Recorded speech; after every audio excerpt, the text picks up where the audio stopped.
So there were a couple of occasions during my treatment where I did have differing opinions, if you like, from my consultant. I mean, or the team anyway. So, and I didn't know at the time that they have regular meetings, a multidisciplinary team meeting about each patient regularly. And this happens to everybody, where they discuss what's happening with you, the best course of treatment, and so on, which I wasn't aware of at the time. So if I'd have known that, I maybe would have reacted differently. But one of the times was when I had quite a lot of pain, and I didn't feel like they were getting it under control, or listening to me maybe. So I remember turning around and saying to one of the nurses, I'm not having any more treatment. This is what was because I was in the middle of a chemotherapy cycle. So it's when I had chemotherapy every single day for so many hours.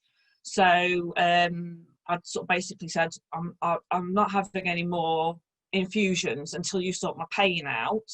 So that was one occasion, and basically they were really, really good. They got some senior nurses to come and talk to me and sort of, what was happening.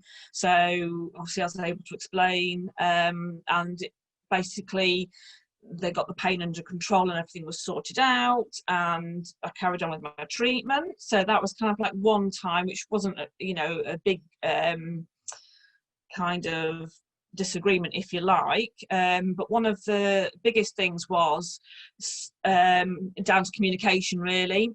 So I had 4 cycles of chemotherapy, 2 induction and 2 consolidation. I thought, for whatever reason, that I was only having 3 cycles of chemotherapy. So when I finished my 3rd, obviously, as you can imagine, I was really, really pleased, thinking this was the end of treatment. I'd be going home forever. But when one of the consultants came round on her daily round to see me, I'd asked her the question about what happened to my follow-up care, and she said, no, you'll be coming back next week for more chemo. And I was like, no.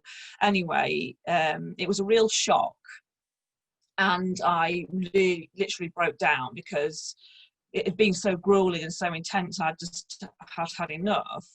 So she sort of said, no, you need this 4th cycle.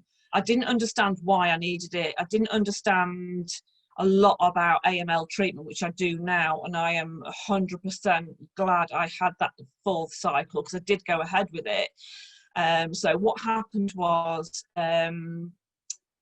I, at that point, was a bit sceptical about it, because I knew at that point I had hit remission.